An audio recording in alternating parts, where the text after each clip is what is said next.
Multiple myeloma is a monoclonal plasma cell cancer that arises in the marrow. Remember that plasma cells' prime function is to produce large amounts of antibodies. In the image you can see characteristic crowding of plasma cells. You can recognize the plasma cell with its high nucleus to cytoplasm ratio, the eccentric nucleus, and the dark purple heterochromatin that sometimes look like they form the numbers on the face of a clock. It is the most common primary bone tumor in the elderly. The clinical picture can be remembered with the mnemonic CRAB. C stands for hypercalcemia, which comes with destructive bone lesions. R stands for renal insufficiency, which is due to the hypercalcemia, as well as tubular damage from Bence-Jones proteins. Bence-Jones proteins are another name for the monoclonal Ig light chains that can be found in the urine. A stands for anemia, which is secondary to bone marrow being replaced by tumor cells. B stands for bone or back pain associated with the pathologic breaks in lytic bone lesions. Here you can see the classic bone lytic lesions in the skull. It looks like chunks of bone have been punched out. As you would expect, if you did a serum electrophoresis, you would see a normal split of albumin and the hemoglobins, but you would also see a tall spike representing the increased amount of monoclonal immunoglobulin, which has a similar mobility in electrophoresis as gamma globulin. This spike is called the M spike and is helpful in making the diagnosis. If the macroglobulinemia is IgM instead of IgG or IgA, it is classified as Waldenstrom's macroglobulinemia. In contrast, it has no bone lesions but has hyperviscosity of blood. Patients present with weakness and weight loss, and mean survival from diagnosis is about 6 years. And as seen here, if the macroglobulinemia is asymptomatic, it is classified as monoclonal gammopathy of undetermined significance, or MGUS. Leukemias are the next big group of blood cancers to cover. Leukemia is the unregulated growth of leukocytes in bone marrow that leads to altered numbers of circulating leukocytes and marrow failure. Marrow failure decreases the number of red blood cells, white blood cells, and platelets, leading to anemia, increased infections, and hemorrhage. This chart differentiates the different types of leukemias: acute lymphoblastic leukemia, chronic lymphocytic leukemia, hairy cell leukemia, acute myelogenous leukemia, and chronic myelogenous leukemia. Let's look at lymphoid neoplasms first. ALL, or acute lymphoblastic leukemia, occurs primarily in children less than 15 years old. Lymphoblasts, like the ones shown here, are present on a smear. They look kind of like lymphocytes in that they have very little cytoplasm, but they're also much larger. If you get a question with a child with leukemia, the diagnosis is most likely ALL, because the other leukemias are much more likely to occur in older patients. Other key associations to remember are that these leukocytes are TDT+ and CALLA+. TDT is a marker for immature leukocytes, and CALLA is a common ALL antigen. ALL can be associated with certain genotypes. For example, trisomy 21 patients who have Down syndrome are predisposed to ALL because they have 3 copies of chromosome 21, which is where the affected gene is located. A translocation between chromosome 12 and again chromosome 21 is a particular version of ALL which has a better prognosis. Chronic lymphocytic leukemia is most common in people over the age of 60. They are often asymptomatic. As you can see from the image, the lymphocytes are fragile and are often disfigured during preparation, giving the characteristic appearance of smudge cells on a peripheral smear. Smudge cells look like they have been squeezed and twisted, but don't forget they are not unique to CLL, they're just more common. Small lymphocytic lymphoma is basically the same disease as CLL, but CLL has a peripheral blood lymphocytosis compared to a lymph node lymphocytosis. Hairy cell leukemia is a rare leukemia that can also affect the elderly. There are 2 major things to remember about them. First, from the picture you can see that the membranes poke out and look kind of hairy on a smear. Second, they stain positive for tartrate-resistant acid phosphatase, otherwise known as TRAP. Do you know what else stains positive for TRAP?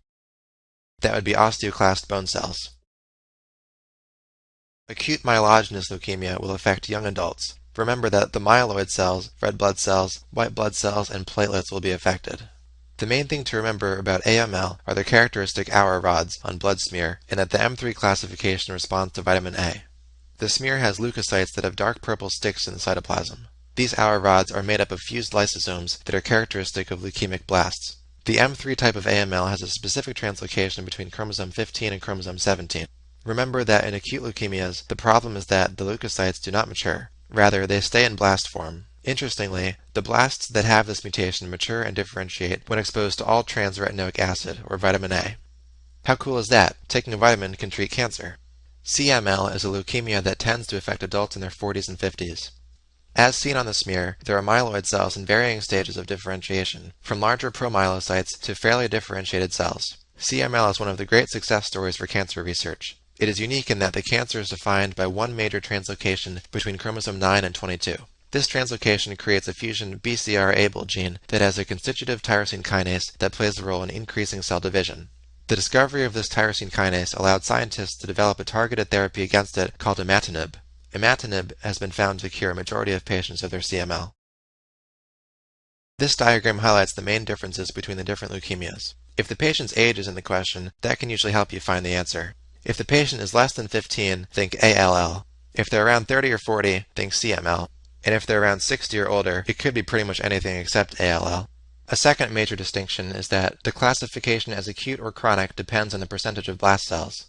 If the blasts are elevated past about 20 or 30%, it is most likely acute leukemia, whereas chronic leukemias will have almost all mature cells. This slide highlights another example of Auer rods found in AML. Don't forget that the translation between chromosomes 15 and 17, or the M3 version of AML, can be treated with vitamin A. Sometimes treatment can release Auer rods, which runs the risk of causing DIC. This slide summarizes the chromosomal translocations that are found in the different cancers. These should definitely be memorized, because if you're given a translocation in the stem of a question, this will help you find the answer. For example, let's say your question asks you about a 64-year-old man who has been having fevers and comes in because he's feeling weak and has noticed a growing bump on his neck. Cytogenetics shows a translocation between chromosomes 11 and 14. They show you a peripheral smear and tell you about some more signs and symptoms, but you already know it's mantle cell lymphoma. Langerhans cell histiocytosis, or LCH, is a proliferative disorder of dendritic cells. Dendritic cells that are in the skin are called Langerhans cells. There are several different variations of the disease, but the important things to remember are that they are S100 and CD1A positive. The characteristic Burbeck granules that you can see on electron microscopy look like tennis rackets. The chronic myeloproliferative disorders are different diseases that affect a number of different myeloid cells. From the chart, you can see that polycythemia vera causes an increase in all myeloid cells, essential thrombocytosis has an increase in platelets, myelofibrosis has a decrease in red blood cells, and CML has an increase in white blood cells and platelets and a decrease in red blood cells. CML is the only one that has the Philadelphia chromosome, which is made up of pieces of chromosome 9 and chromosome 22. It is also the only one where there are no JAK2 mutations. The JAK2 signal transduction pathway controls hematopoietic growth factor signaling, so it makes sense that mutating this could alter the number of blood cells. Myelofibrosis has the characteristic teardrop cells. Imagine the red blood cells trying to get through the fibrosed bone marrow and getting nicked and squeezed into tear shapes. One way to remember this is by thinking, the bone marrow is crying because it is fibrosed. The last topic in hem/onc pathology is polycythemia. By definition, polycythemia is an increase in hematocrit. The hematocrit is dependent on the plasma volume and the mass of red blood cells. Altering either of these parameters can lead to polycythemia. Relative polycythemia occurs when the number of red blood cells doesn't change, but the plasma volume holding them decreases. Can you think of a common example of this? One pretty common example is dehydration. Appropriate absolute polycythemia occurs in states where the body senses low oxygen levels and upregulates the expression of erythropoietin, leading to an increase in red blood cell counts. Examples include lung disease, congenital heart disease, and people living at high altitudes. Inappropriate absolute polycythemia occurs when ectopic erythropoietin, like an EPO-secreting tumor, causes increased red blood cell counts for no reason. Lastly, polycythemia vera has an increase in red blood cell mass that exceeds the increase in plasma volume, resulting in an increased hematocrit. The high red blood cell mass causes a decrease in erythropoietin production. Polycythemia vera is associated with renal cell carcinoma, Wilms tumor, hepatocellular carcinoma, and hydronephrosis.